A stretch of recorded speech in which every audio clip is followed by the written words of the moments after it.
Untuk mengetahui orang itu punya ilmu sanat atau enggak itu mudah sebenarnya.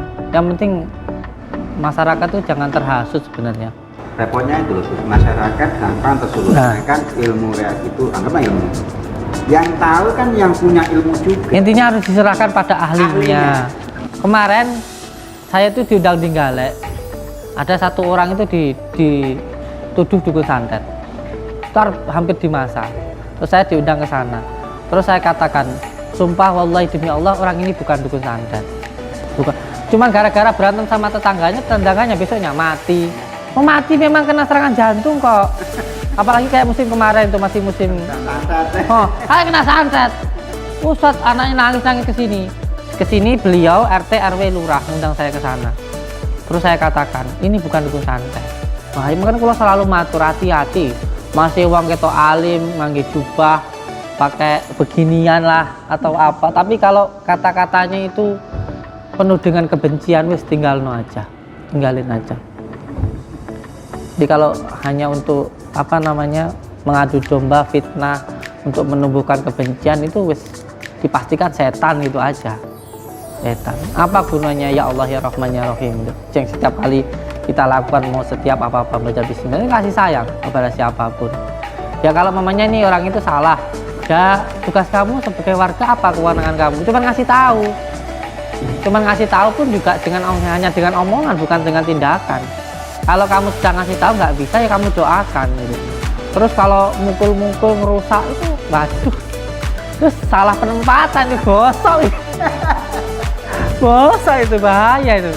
Ini santri-santri ibu-ibu yang kesini itu tak omongi hati-hati kalau nempatin anak di suatu tempat dilihat dulu sanatnya. Ini penting. Jadi ojo sampai deleh nih anak neng nggonan sing ilmunya nggak bersanat itu bahaya.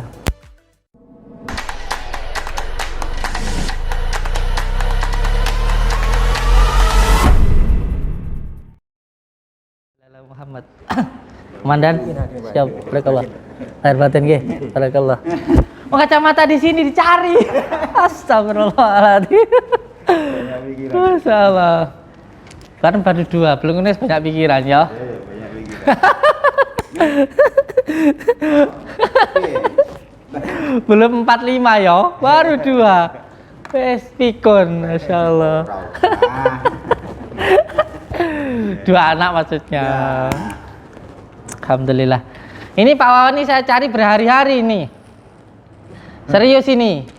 Katanya mau bareng-bareng itu bikin film nantang dukun santet. Kok malah nggak ada? Aduh.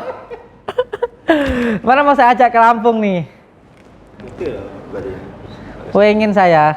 Ini katanya yang musuh gini pulang kampung. Iya. Sebenarnya pengen ada koordinasi yang lebih apa ya, lebih harmonis lagi lah gitu. Karena kayak gini, kemarin itu kan kita pembersihan ke Tulungagung. Nah, kita kan diundang nggih. Biasanya kita bilang sama yang undang itu, Bapak Ibu, mungkin jenengan lapor teng RT, lapor teng RW, paling ndak teng kelurahan matur lek badhe enten pembersihan. Akan ada ya sholawatan kecil-kecilan kayak gitu. Nanti kita ke sana tinggal langsung ke sana mboten kaget kan gitu supaya nggak kaget. Lu delalah kita kemarin tuh diundang ke sana sampai di sana itu ternyata pemilik rumahnya itu belum izin gitu loh. Terus akhirnya sampai di sana kan banyak yang bingung itu rame-rame apa sih kayak gitu. Nah, terus akhirnya ya terjadi sedikit konflik lah. Mas terus akhirnya nggih kula nyuwun ngapura lek ngeten kalau begini ya sudah saya pulang dulu. Besok jenengan izin dulu ke RT ke RW. Terus besok malam saya kesini lagi. Akhirnya saya pulang. Ya akhirnya kan ya nggak apa-apa sih, cuman kan nggak enak aja gitu loh. Terus yang kedua kemarin di Galek nggih, Mas saya sama Mas Agus kita ke Galek. Terus sampai di sana itu pulangnya itu dikejar gitu loh, dikejar sama beberapa orang. Terus akhirnya di situ ditanyain, namun ditekoni, lanjut sampeyan tadi ndek sana apa wis izin mbek kita gitu. Lah terus kula tangklet Jadi kita di sana ada Pak RT-nya kok. Namanya Pak RT-nya Pak Eko nggih. Waktu di sana. Pak Eko, Pak RW juga datang kok, saya bilang gitu. Bukan begitu, maksudnya izin secara spiritualnya gitu sama wong tua kana sana gitu loh. Harusnya kalau ke sana itu ke wong tua dulu, terus baru ke rumahnya kayak gitu. Intinya saya itu kayak apa ya? Kayak ngelanggar gitu loh, katanya kayak gitu. Terus akhirnya ya omongannya jadi kemana-mana gitu. Akhirnya saya minta maaf, terus akhirnya alhamdulillah ya selesai. Nah yang paling parah waktu kita sama di MTV itu di Tulungagung. Saya sama punya di MTV sama Madu TV kan ke sana. Sampai di sana ketika pembersihan rumah itu kan saya bilang sama pemilik rumahnya, itu yang di depan itu yuk kita bongkar bareng-bareng gitu. Yang bongkar jenengan, nanti kita lihat di situ ada apa di tanahnya kayak gitu. Nah ketika saya mau bongkar, ada salah satu warga yang melihat itu bilang jangan dibongkar gitu, jangan dibongkar kayak gitu. Kalau dibongkar nanti seolah-olah di sini itu tempatnya santet kayak gitu, jangan dibongkar kayak gitu. Itu padahal yang kita bersih itu rumahnya, ada videonya itu yang dulunya beliau itu lurah gitu. Terus akhirnya dia sudah nggak jadi. Nah waktu kita bongkar itu ada warga yang nggak terima. Ada warga nggak terima untuk dibongkar. Katanya nanti di sini dikira tempat santet kayak gitu. Padahal enggak. Bukan pemilik rumah kan? Bukan pemilik rumah. Ada videonya. Nanti saya kirim linknya ya ke jenengan. Terus akhirnya terjadi apa ya? Perdebatan ini. Akhirnya kita hampir aja bentrok karena sopir saya itu orangnya temperamental. Mbah Santo tuh, kan nesuan toh. Nesuan. Wuh, gue berarti nantang weh ngono kan. Terus saya bilang, "Mbah, udah ngono." Lek kita itu nurutin hawa nafsu, malah nanti jadinya amburadul kayak gitu. Saat ini ngeten mawon pun maunya saya gimana, pripun kan gitu. Akhirnya musyawarah, terjadi komunikasi. Akhirnya kita nggak boleh bongkar itu. Lah itu hampir ribut Ustadz, hampir ribut. Terus akhirnya ya alhamdulillah nggak sampai ribut, tapi di belakangnya ribut gitu. Tapi di situ enggak. Aduh. Makanya saya pengen gini nih, kalau setiap kita ada undangan terkhusus di wilayah Blitar itu saya mau minta tolong untuk kita mampir dulu ke Polsek kayak gitu. Terus bisa nggak ya? Kita itu apa namanya? Dampingi lah. Nah, itu. Maksud saya begono. Seenggak-enggaknya kita bisa diarahkan lah. Biar bisa koordinasi ke yang dituju itu kan. Cocok itu. Jadi sebelum Gusnya ke sana, Kita koordinasi dulu. Masnya harus ke sana dulu. Harusnya gitu Pak. Iya. Terus kalau ada daerah kita lah. Kalau alhamdulillah kalau di Surabaya kita sudah ada. Kalau di Surabaya langsung dari beliaunya itu yang kita ketemuan itu. Kalau di wilayah Jawa Tengah itu langsung beliau itu. Ya. Pak siapa namanya itu? Biasa ya. Sasah ngoten to, enten nomor. Bintang 4. Nah kalau di sana sudah beliau langsung ya. Kalau malah daerah sini yang belum. Dicas dulu sayang. Beliau berada di Polda itu ya, tugasnya di Polda. Kalau di Jawa Tengah alhamdulillah sudah ada sendiri. Kalau kita berangkat ke Jawa Tengah sudah ada yang dari sana. Malah kita yang di sini belum.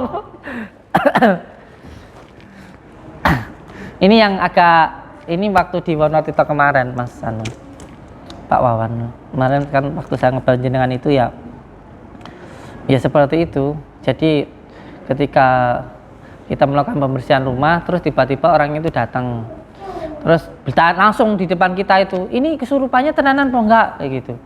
Kalau ini kan tim kamu kayak gitu kan, ini kan tim kamu, coba yang dibuat kesurupan saya kan gitu. Terus saya jelaskan ini bukan kesurupan Pak gitu.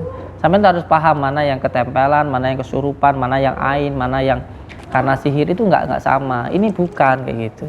Ini basyiroh saya bilang gitu. Kita nggak mainan jin, saya bilang gitu. Akhirnya ribut gitu. Akhirnya ribut besar. Ribut. Terus intinya cara wong kalau kita mamanya pas lagi jaranan itu ada sing apa sih jarak kayak gitu loh. Oh kayak gitu. Jadi penting sebenarnya kayak gitu. Ya mudah-mudahan aja besok kemana-mana kita sama ini. Bisa. Izin dulu.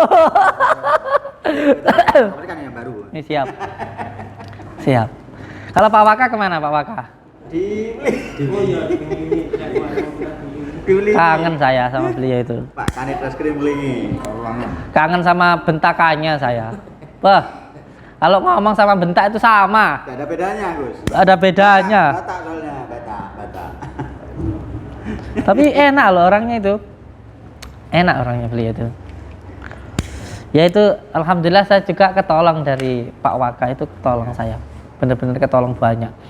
Karena kan gini dulu, ini saya cerita ya. Waktu saya sama jenengan ke sana itu, rumahnya Pak Waka itu kan saya kan dapat undangan nih pembersihan rumah. Diundang jam 9 malam. Saya berangkat jam 8 dari sini. Baru sampai di jembatan Kademangan, terus saya ditelepon sama Pak Waka. Ditelepon, Gus, tolong jenengan ke sini, dia bilang gitu. Kenapa Pak gitu? Keponakan saya sakit kan gitu, perutnya sakit gitu. Terus saya bilang sama beliau, waduh kayaknya nggak bisa Pak, kok tolong harus sini mampir dulu kayak gitu. Akhirnya saya mampir ke rumah beliau, ponakannya sakit itu. Terus setelah itu saya karena sakitnya agak-agak gimana, akhirnya agak lama, sampai jam 9. Terus saya telepon sama yang undang pembersihan tersebut, saya bilang, Pak ini kayaknya nggak bisa, bisanya besok. Orangnya bilang, udah nggak apa-apa, malam aja nggak apa-apa gitu. Akhirnya saya nggak, sampai malam saya nggak bisa, sampai jam 12 akhirnya di rumahnya Pak Waka itu. Yang harusnya ke tempat pembersihan itu, saya mampir ke rumahnya Pak Waka itu akhirnya sampai jam 12. Akhirnya kan gagal itu, akhirnya gagal. Terus besoknya, pas saya mau berangkat, jam 7 malam, pas saya mau berangkat undangan pembersihan itu, datang 2 motor dari 511. 2 motor datang ke tempat saya. Nah beliau itu ngasih tahu ke saya, Gus, jenengan jangan berangkat kayak gitu. Nanti nomornya aku lokasi jenengan ya. Jenengan jangan berangkat. Kaget saya. Ya apa? Ada apa kan ngalasan? Jangan berangkat. Terus kalau motor, akhirnya saya ajak masuk ke dalam, terus pulang tangkap nih. Kenapa? Terus intinya banyak yang disampaikan, intinya sampai enggak usah berangkat kayak gitu. Karena apa? Karena di sana itu sudah disiapkan satu orang wanita malam, umurnya masih muda sekitar 14-15 tahun, disiapkan di dalam kamar gitu. Terus nanti orangnya itu akan bilang kalau dia sakit di bagian kelaminnya, dan nanti saya setelah datang dari rumahnya disuruh untuk masuk ke dalam, terus disuruh untuk mengobati wanita tersebut ya gitu. Semacam perangkap itu. Nah itu sudah disiapkan gitu, sudah disiapkan. Nanti akan diminta berapa, terus nanti akan dilakukan yang kayak gimana gitu. Sudah 11 orang siap. Terus akhirnya kalau nyuwun bukti-buktinya kayak gitu, supaya ternyata akhirnya saya nggak berangkat. Terus ketika saya nggak berangkat, besoknya itu orangnya datang ke sini. Orangnya datang ke sini, yang undang saya itu loh. Ternyata saya tahu orang itu gimana, itu saya tahu ternyata. Karena setelah ngasih tahu rumahnya, tak cek rumahnya itu sewa. Bukan rumah dia sendiri. Sutradaranya ke sini. Iya, sewanya itu baru 2 hari, kayak gitu. Baru saya bilang kayak gini, wes lah Pak, sekarang ngeten mawon jenengan bawa aja berobatnya ke sini, karena kalau ke sana saya nggak bisa, lagi banyak yang akan saya lakukan kayak gitu. Ya insya Allah kalau di Padepokan kan saya yang pertama nih nggak pernah ngelayani pasien sendiri, jadi satu orang saya nggak pernah. Harus ada pihak keluarganya yang mendampingi. Yang kedua, saya tidak pernah melayani pasien hanya saya dan pihak keluarga, tapi harus ada santri yang nunggu. Itu yang kedua.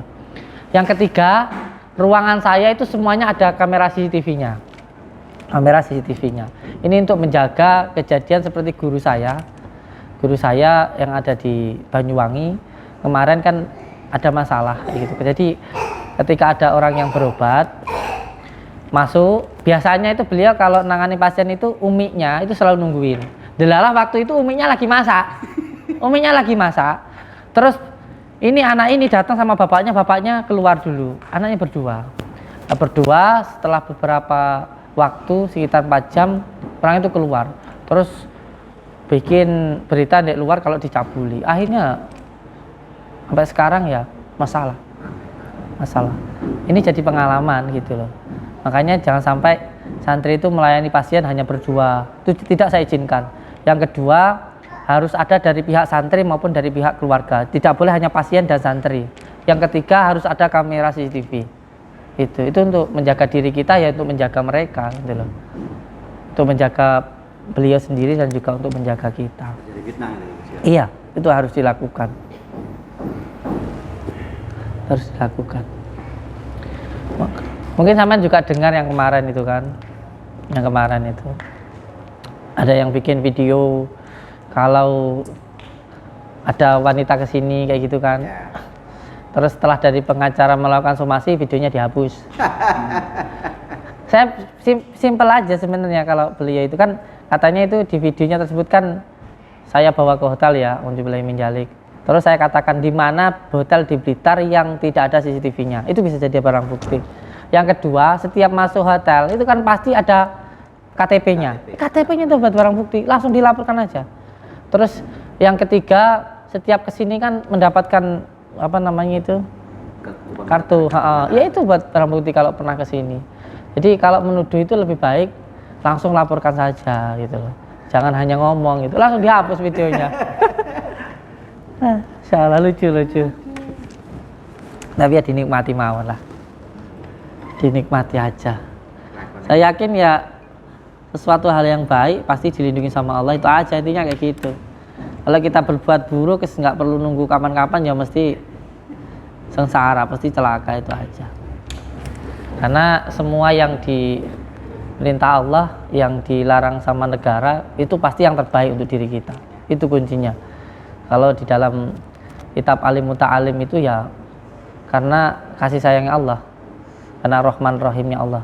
Jadi Allah itu melarang karena itu memang buruk untuk kamu gitu. Kayak semuanya polisi nih, jenengan polisi ya, nyuruh orang semuanya pakai helm kan gitu ya. Sebenarnya kamu pakai helm atau enggak pakai helm itu ya nggak ada ruginya untuk polisi, nggak ada ruginya, nggak ada ruginya. Kamu jatuh kepalamu pecah ya kepalamu sendiri yang pecah. Kenapa sih polisi itu harus nyuruh kamu pakai helm?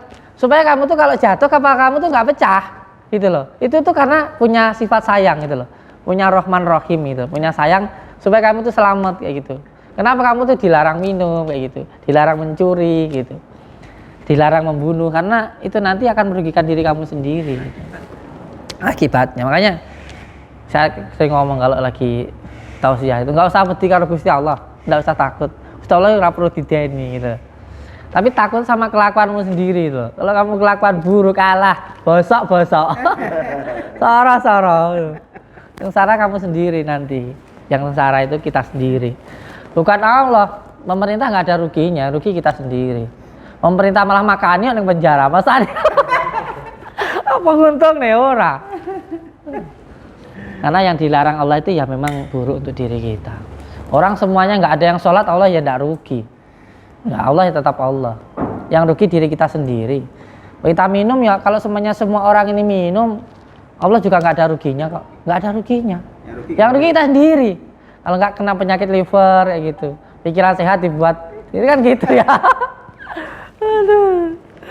Makanya Pak waktunya penguatan gini aja dan kita kesana kan, sana itu ada penguatan lahir kan, di dalam mana lahir berarti darbiah, penyakit, ya. Kita di sini itu menggunakan 3 pilar, Kang Wawan. 3 pilar. Itu khusus untuk yang penyakit karena ketempelan. Kalau sihir 7 pilar. 3 pilar itu bagaimana? Yang pertama fisikisnya. Biasanya kayak gini nih. Kalau seorang kena penyakit kanker payudara seumpamanya.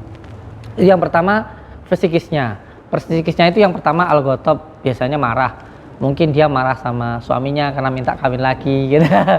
Atau dia itu marah karena suaminya itu marah-marah, pelit gitu. Atau dia marah sama anaknya karena anaknya itu rewel. Itu nanti kalau dipendam amarahnya, nanti akhirnya munculnya kanker payudara tadi. Itu fisikisnya. Terus yang kedua itu non medisnya atau gaibnya.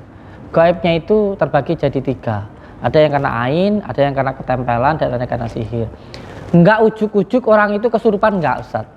Enggak. Jadi orang itu kesurupan pasti awalnya bengong gitu. Ini sebab akibat, itu pasti ada. Iya. Pasti sebab akibat. Yang kedua adalah non medisnya kayak gitu, ketempelannya. Apakah karena ain, apakah karena ketempelan atau karena sihir. Itu yang non medisnya. Yang ketiga baru medisnya. Kalau medisnya kita menggunakan kunir sama madu. Alhamdulillah sudah ada izinnya, kunir sama madu. Iya, bahan alami. Ya karena kita ya apa namanya itu? Apa itu? Kalau bukan, kita kan bukan dokter. Apa namanya itu, pengobatan apa alternatif? Alternatif. Iya. Iya. Dari Tradisional, maka iya tradisional. Yang menggunakan air putih, terus kunir sama madu itu. Jadi tiga-tiganya itu jalan. Karena kalau kita hanya medisnya saja, hanya apa namanya herbalnya saja ya, kalau itu psikisnya sama non medisnya nggak dilakukan, ya belum tuntas kayak gitu. Nanti baru setelah diagnosanya baru nanti tindakannya gitu.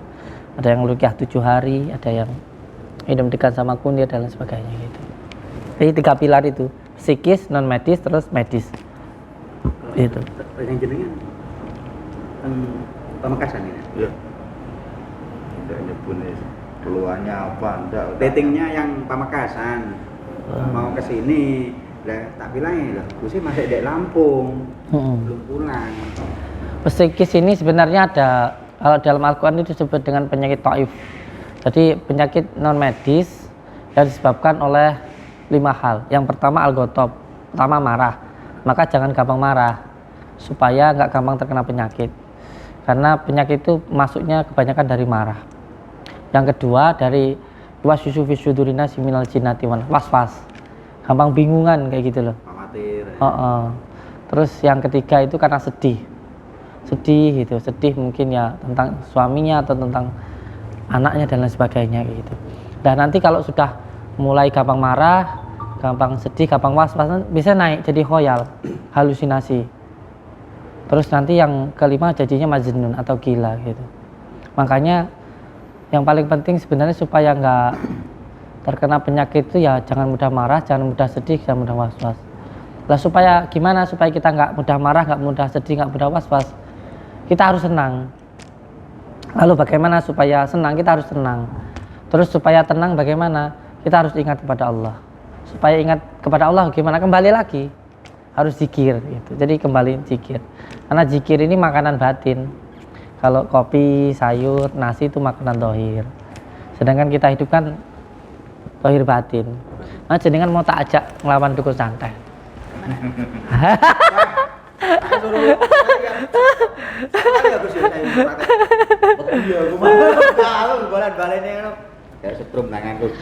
Sebenarnya untuk ngelawan ilmu santet atau supaya kita nggak terkena santet itu nggak perlu ilmu macam-macam. Ini semua non muslim maupun muslim sudah datang ke sini juga ada, itu yang Katolik ada, yang Buddha ada. Sebenarnya untuk melawan atau supaya nggak terkena ilmu santet itu cuma yang penting nggak gampang marah, nggak gampang sedih, nggak gampang was-was. Karena 3 hal ini aja yang membuat jin itu masuk dalam diri kita. Itu hanya 3 hal ini. Yang pertama itu marah itu. Emosi berarti. Gampang nesuan, ngono. Makanya aja nesuan. Enak ngomong ya. Lakoni sing angel. Ya boleh emosi dan. Kalau komandan mah harus omasi terus nggih. Cenderung diam. Berarti nggak kayak Pak Waka. Enggak. Gus. Ayo ngopi. Kalau itu emang karakter Gus. Soalnya orang Batak. Iya. Watak-watak apa ya? Nada bicaranya lebihnya keras. Makanya tadi baca tuh antara marah sama ngobrol biasa ada bedanya. Ini yang satu kok nggak ikut ah? Siapa? Itu Gus. Yang kesini itu loh. Biasanya kan saya Yang badannya besar, mohon maaf hitam itu loh. Yang pernah ngampleng nangkep orang itu loh. Oh, Ferry, nggak pernah sih. Yang kemarin nanganin orang yang nyerang saya itu loh, Pak siapa sih? Yang kemarin badannya besar hitam itu loh. Pak Sis ya? Bukan Gus. Kanit yang di sini siapa Kanit? Agus. Iya Pak Agus. Iya Pak Agus itu. Wah. Pak Agus itu. Enggak diajakin tadi? Enggak. Lagi apa beliau? Dia kan sekarang di perbankan ke Polres. Di Polsek kan enggak boleh enggak nyidik sebenarnya Gus. Cuma pengaduan aja di Polsek. Kalau penyidikan untuk laporan polisi. Laporan polisi yang Polres sekarang. Kita ada Yang kemarin itu loh, yang ada preman nyerang Padepokan. Terus sama beliau ditangkap itu loh. Itu Pak Agus ya? Badannya hitam besar ya? Bukan Gus, kalau Pak Agus itu kuning, putih. Oh, saya pikir Pak Agus itu. Pak Heri mungkin. Pucuk Ferry. Kudu. Yang dulu pernah saya sampaikan jenengan itu loh. Oh, Doni itu Gus, sebenarnya Gus. Sekarang Kanit Bakung. Di Bakung sekarang. Dia tak tanya Don, oh, pernah ngamplangi bocah Mumbai ya namanya Gus ya. Iya, dia setengah ingat, tapi biar mas lebih mas masalah sepeda ya lo mas. Sekarang Kanit Bakung, Kanit Bakung. Siap. Iya yang kemarin pas ada preman masuk ke Iya, rumah itu loh. Benar masalah itu benar. Tak tanya kan, awak pernah nih Mas Gus pernah ngamplangi bocah di nyolong sepeda ngono lho. Doni lah, tinggi lah Bos. Tinggi hitam, besar. Iya. Agak gemuk gitu orangnya. Doni. Atau mungkin Mas Agus itu mungkin ya. Doni. Dan iya. Kanit Bakung. Oh, ini beliau waka baru, Kapolsek ya? Kapolsek baru. Mantap. Kalau wakanya? Enggak ada. Nggak ada. Enggak ada wakanya. Iya. Simo kan. Makasium. Saya pun jenengan nih. Diri ya. Dari Kediri. Kediri itu kota tua. Biasanya saya kalau Kediri itu di tempat muksonya yang Joyoboyo. Saya dulu ngabdi 3 bulan di Sendang Arya Kamandanu. Belakangnya tempat muksanya yang Joyoboyo. Totokrot. Ya. Roliman kaki. Ya. Itu kalau satu surah saya di sana. Semarang dan tengah Raden nih kan. Kota tua Kediri itu luar biasa. Suci.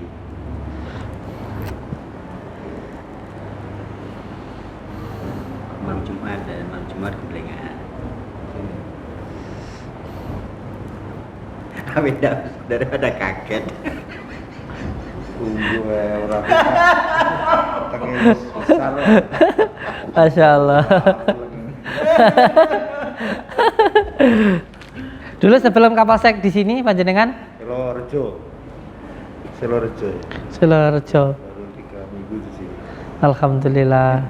Selorejo terus Panggung Rejo Maksud Kesamben ya. yang di Bang enggak jadi di Bang sih. Yang di Bang Rejo. Dalam Enggak jadi di Bang. Itu orang gila. Insya Allah ini sedang berjalan. Margo Mulyo gitu. Nggih. Iya. Karena banyak ODGJ. Margo Mulyo dan Ya, Panggung Rejo kayak ODGJ. gitu. Ya, daerah Bumi Ayu. Kita di sini dan bikin pondok tapi khusus untuk orang gangguan jiwa. Di Tumpak Puri. Iya di situ. Emang luas, murah sih. Pak Puri. Murah, Saya itu Gus. murah di sana. Siang terus luas. Karena kalau orang gila itu kan nggih mohon maaf teriak-teriak. Terus nggih jorok gitu. Jadi memang harus agak-agak jauh dari perkampungan lah begitu. Ya alhamdulillah warga Rejo Winangun sih sebenarnya baik-baik semua. Terus apa namanya?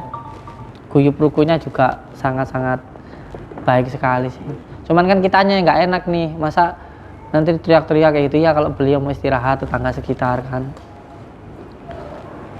Nah ya hidup di lingkungan ya kita harus bisa bersama-sama menjaga keamanan lingkungan, nggak bisa hanya sak karpe dhewe gitu loh. Karpe ini ngalas kono.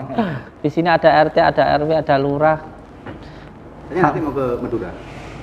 Insya Allah nanti malam ikut ya. Meetingnya Pak Kapolsek katanya mau ke Tepanggi jenengan Gus. Siap. Mau berobat. Rumahnya mana? Bangkalan. Bangkalan. Padahal ilmu-ilmu sanat-sanat yang saya dapatkan hampir 100% lah. Itu dari Madura saya. Itu dari Madura. Ke sini. Lah iya, berarti kan ya saya ini sul Adam. Aduh. Ada ilmunya dari sana semua, dari mulai Asma Raja, Singadiraja, Raja Diraja. Itu dari Madura semua. Tapi kalau di kitab rinci ya, kitab-kitab yang kita pelajari semua nggih, termasuk hikam dan beberapa kitab alim muta'alim itu kebanyakan belajarnya semuanya dari Madura. Dari Madura kalau kita sanatnya ya. Kita belajar semuanya saya dari Kiai Ahmad Muhammad, terus dari Yai Hamid dari Gus Rohim dari Madura. Kalau disambungkan di sini dari Pondok Condromowo juga sambungnya ke Mbah Hasyim Asy'ari, ini ke Madura. Pusatnya Madura. Malah mau berobat ke sini. Telepon Pak Kapol. Aku tak akan letengku ae. Sebenarnya sih Kalau ngobatin orang itu ya nggak bisa gitu. Bisanya hanya mendoakan gitu. Makanya kalau niku saya itu pernah ditanya gini sama santri-santri saya, "Mbah jenengan itu apa nggak pusing gitu?" Nyapo aku ngono. Lah sampean itu setiap hari nerima orang 100, kemarin malah 300 itu. Terus setiap orang itu kan membawa masalahnya sendiri-sendiri ya. Ya sampean kudu ngai solusi ini mumet apa enggak, sampean enggak pusing, Bang? Saya jawab enggak. Ngapa pusing? Ya mereka datang ke sini kan sudah kersane Gusti Allah. Emang dikesan sampai di sini. Ya wis saiki sak kersa-kersane Gusti Allah wis. Cara wong Jawa ngomong ya dongane Allah mambuh ngono ya. Sak karep-karepmu mari ya karepmu ora ya karepmu ngono. Isane bismillah ya bismillah, isane ngidoni ngono wis. Berarti ora mari orane kesane Gusti Allah. Oh, makanya saya sering ngomong sama yang datang dari sini tuh. Kalau sampean datang ke sini terus sampean meyakini saya itu bisa ngobati, syirik. Itu syirik. Saya itu hanya mengarahkan tok gitu loh, mengarahkan apa yang harus sampean lakukan itu aja. Saya ini hanya membantu, tapi sampean juga kudu gelem bantu awake sampean dhewe. Nanti kalau Allah mengerti sembuh ya sembuh. Lah gitu loh. Kayak semuanya ada yang orang itu kemarin itu padahal sudah berobat ke Singapura 3 bulan. Itu kalau malam nggak bisa tidur. Kalau minum tidur itu harus minum obat sak cepuk sih. Padahal mobilnya ada 27, nggih, ada Lamborghini-nya. Mewah lah. Punya perusahaan di Kalimantan. Punya walet, punya batu bara. Yang kemarin saya video itu. Itu nggak bisa tidur kalau malam. Itu masalahnya apa? Masalahnya ya di dalam diri dia sendiri. Itu kalau nggak dia berusaha untuk membantu dirinya sendiri ya nggak akan bisa berobat kemana-mana. Karena setiap orang yang sakit di bagian perutnya, di bagian dadanya itu pasti ada hubungannya dengan pikiran. Itu hampir pasti. Nah itu nanti dibiarkan akhirnya ya jadi halusinasi gitu. Intinya ya dia harus bersyukur kayak gitu. Jangan sampai dijadikan beban gitu. Makanya kataku, apa sih enaknya jadi wong sugih ya? Ya nggak enak-enak juga, sama aja. Tergantung jalannya. Yang kaya ya bakal diuji dengan kekayaannya, ya kan? Yang punya anak ya diuji sama anaknya, ya kan? Yang punya istri ya diuji sama istrinya, gitu. Yang punya jabatan ya akan diuji, semuanya akan diuji. Dinikmati aja, dinikmati aja. Kalau mau dinikmati aja. Dinikmati aja. Nikmati mawon. Ini beliau bertugas di sini dah. Baru 3 minggu. 3 minggu ini. Harusnya saya ke sana. Ya dari pertama karena pengen kenal panjenengan, pengen tahu. Aku pengen sowan rono kan. Nggih, monggo areng-areng. Yang kedua karena ditelepon lettingnya yang di Madura mau berobat. Ya barangkali jodoh kan gitu toh Gus. Semua kan tergantung jodoh toh, enggak gitu. Iya. Jodoh. Di sini juga ya banyak yang tidak sembuh ya banyak. Sembuh ya alhamdulillah. Itu atas kemurahan Allah. Dokter aja belum tentu langsung sembuh Kalau gitu loh, Gus. tidak sembuh ya berarti terus berdoa mawon. Itu aja.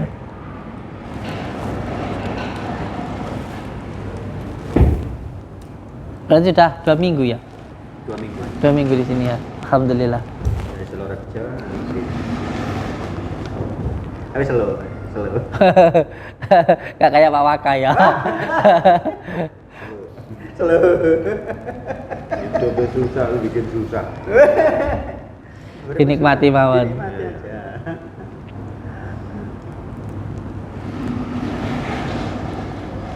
Bareng asma sinten, Pak? Pak Edi. Pak Edi S. Iya. Siap. Enggak tunjuk. Iya. Ini lho Pak Wawan, ini lho Peh Jan. Ya kalau mau telepon kapan? Ke sana itu loh. Ke Wonotirto itu loh. Rangil, kayaknya sing keras kok gosok aku. Enggak, di situ kan dulu ada yang rumah dibakar itu loh, yang dikira dukun santet itu loh. Itu saya tanya-tanya gitu loh. Arah ngeni Gus. Ngene. Nyamil Jogo nih kok. Nyamil. Aku barang kayak pirang-pirang dino Pak Endarko loh ya. Jenenge tasik teng reskin. Oh. Ya itulah, jangan sampai main hakim sendiri gitu loh. Nah, Sebenarnya untuk mengetahui orang itu punya ilmu santet atau enggak itu mudah sebenarnya. Yang penting masyarakat tuh jangan terhasut sebenarnya. repotnya itu loh Gus, masyarakat gampang tersulut. Nah. Sedangkan ilmu kayak gitu, anggaplah ilmu. Yang tahu kan yang punya ilmu juga. Intinya harus diserahkan pada ahlinya. Kemarin saya itu diundang di Galek. Ada satu orang itu dituduh dukun santet. Hampir di masa. Terus saya diundang ke sana. Terus saya katakan, sumpah wallahi demi Allah orang ini bukan dukun santet. Bukan. Cuman gara-gara berantem sama tetangganya besoknya mati. Oh, mati memang kena serangan jantung kok. Apalagi kayak musim kemarin itu masih musim Santet. oh, kayak kena santet. Ustadz anaknya nangis ke sini. Ke sini beliau RT RW lurah ngundang saya ke sana. Terus saya katakan, ini bukan dukun santet. Saya bisa membuktikan itu. Kalau nggak percaya gini yuk sekarang. Sumpah pocong. Yang kamu nuduh santet, kamu harus bisa buktikan kan gitu. Kamu bisa buktikan nggak? Orang nuduh harus membuktikan loh. Kalau enggak kamu nanti bisa pidana kalau gitu. Wes sekarang nggak usah pidana lah, kita orang biasa. Kita asukan aja sumpah pocong. Kalau beliau dukun santet, wallahi demi Allah, sampai lihat nanti 7 hari atau 41 hari ke depan akan ada yang terjadi. Kalau beliau bukan dukun santet jenengan wes, nanti sampean itu sendiri. Sampean lihat nanti ke depannya gimana. Enggak ada yang berani satupun. Alhamdulillah ya sekarang sudah damai gitu. Tuduhan dan bukan ahli. Iya. Nah memang semuanya ya harus diserahkan pada ahlinya lah gitu loh. Dan yang terpenting lagi jangan gampang terprovokasi. Karena di akhir zaman seperti ini fitnah yang paling ngeri itu, ini kita udah masuk di akhir zaman, adalah fitnah Dajjal. Dajjal itu selalu menghasut dan memfitnah. Intinya untuk kebencian. Sekarang masyarakat diajarkan untuk benci kepada negaranya.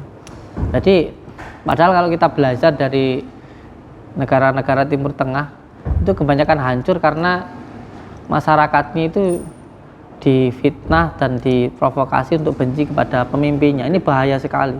Bahaya, makanya kalau selalu matur hati-hati. Masih wong ketok alim, ngangge jubah, pakai beginian lah atau apa. Tapi kalau kata-katanya itu penuh dengan kebencian, wis tinggalin aja. Jadi kalau hanya untuk mengadu domba, fitnah, untuk menumbuhkan kebencian itu wis dipastikan setan gitu aja. Setan. Apa gunanya ya Allah ya Rahman ya Rahim itu? Yang setiap kali kita lakukan mau setiap apa-apa baca bismillah, ini kasih sayang kepada siapapun. Ya kalau mamanya ini orang itu salah, ya tugas kamu sebagai warga apa kewenangan kamu? Cuman ngasih tahu pun juga hanya dengan omongan, bukan dengan tindakan. Kalau kamu sudah ngasih tahu nggak bisa ya kamu doakan gitu. Terus kalau mukul-mukul ngerusak itu, waduh, terus salah penempatan itu bosok. Bosok itu bahaya itu. Ini santri-santri, ibu-ibu yang kesini itu tak hati-hati kalau nempatin anak di suatu tempat, dilihat dulu sanatnya. Ini penting. Jadi ojo sampai deleh nih anak neng nggonan sing ilmunya nggak bersanat, itu bahaya.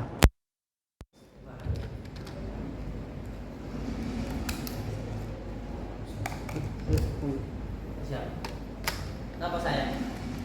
Ribon Cinta ini beliau pemilik Yayasan Yatim Piatu Baitul Farah yang berada di Sidoarjo. Alhamdulillah. Ya ada juga anak yatimnya yang dititipkan di sini, ada Kang siapa itu namanya? Kang Putra. Sudah berapa lama Kang Putra di sini? Insya Allah sampai tahu apa itu. Kalau di sini sudah berapa lama ini? 2 tahun ada? 2 tahun. 2 tahunan ya Kang Putra ini. Ini pemilik Yayasan Yatim Piatu Baitul Farah nggih. Masih muda tapi luar biasa. Saya yang punya keinginan seperti ini pun belum terlaksana. Karena tanggung jawabnya besar sih ngurusin anak yatim itu. Bukan hanya masalah materi, ini masalah kesabaran nih loh. Kita ngurusin anak 2 aja aduh. Waktunya didiknya lah ini ya, punya anak banyak loh. Yatim piatu godanya berat. Saya pernah ngambil yatim piatu dari pondok. Dan kebanyakan anak yatim piatu tuh bandel. Goda. Luar biasa. Nih, perempuan yang saya adopsi itu ya dari yatim piatu itu saya pondok. Di rumah itu makan kayak laki-laki, sisu-sisu, dulunya pun tidak mau. Goda ya Gus. Tapi ya itu rezeki lancar. Kita rezeki lancar. Ya kita maklum memang secara fisikisnya kan ya nggak bareng sama ibu bapaknya, Iya. secara otomatis ya akan seperti itu. Tapi itu menjadi kesabaran untuk diri kita. Uji kesabaran kita. Ya siapa yang mau dicintai baginda Rasulullah, ya baginda Rasulullah itu cintanya ke anak yatim. Berarti kalau kita cinta ke anak yatim, kita ya akan dicintai baginda Rasulullah. Gitu sih sebenarnya. Ya terus seperti itu. Sebenarnya hikmahnya dari bersolawat itu ya seperti itu sebenarnya. Pripun niki Kang?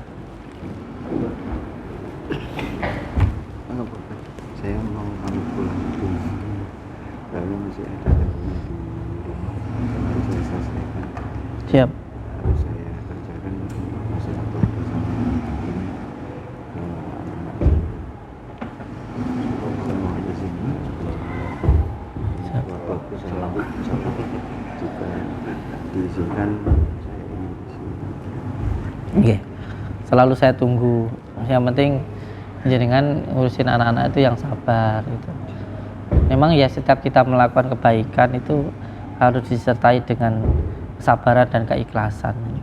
Yang penting ya kita baik gitu. Baik sama anak-anak, baik sama tetangga, baik sama istri, baik sama orang tua gitu. Dan kebaikan itu diniatkan untuk mencari ridha Allah, bukan untuk mencari balasan manusia.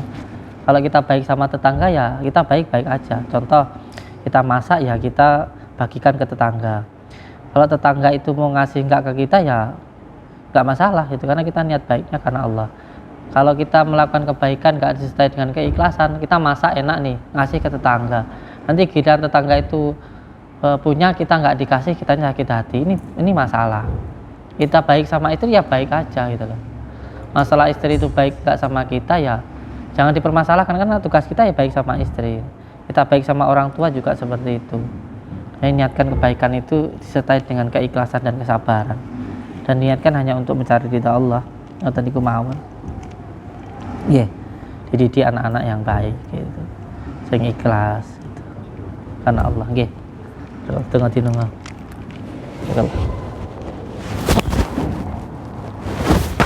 Hati-hati di jalan.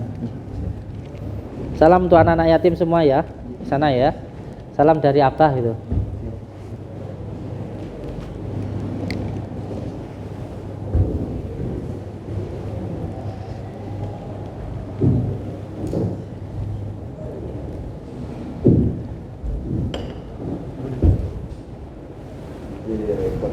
Pulang gitu.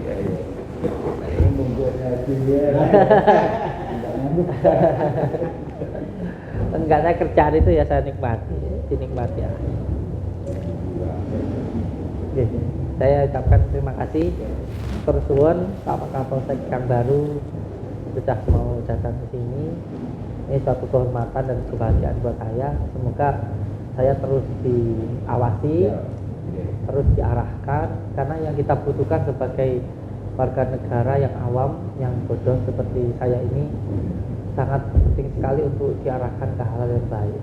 Karena terkadang kita tidak tahu mana yang pada akhirnya nanti berbenturan dengan hukum atau tidak. Ini khususnya kita masyarakat ini diarahkan harus begini, harus begitu. Insya Allah kita sebagai warga negara yang taat hukum akan menjalankan semua aturan-aturan yang diperintahkan oleh negara, dengan polisi tentunya. Karena cinta terhadap negara itu juga sebagian daripada iman. Jadi jangan nggak usah ragu untuk terus datang ke sini, ngawasin, ngecek, ngasih tahu apa yang harus dilakukan, akan kita lakukan, insya Allah.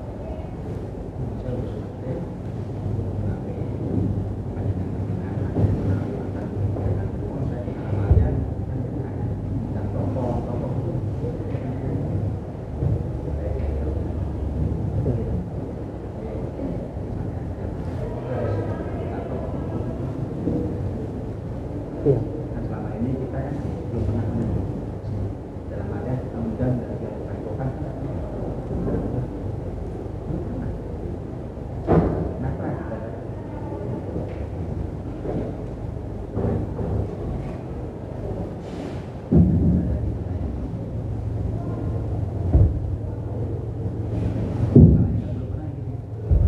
Iya. Oh ya, dengan dapat salam dari Pak Gatot Broto yang kita ketemu sama Waka itu bintang 2 yang berdiri di Jakarta. Mungkin jenengan nanti kalau ketika saya ke sana jenengan ikut ya, nggak apa-apa.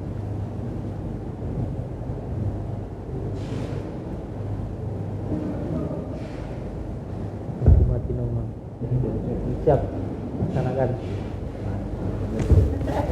Siap, barakallah. Siap. Ini siap untuk perang lawan sana ya.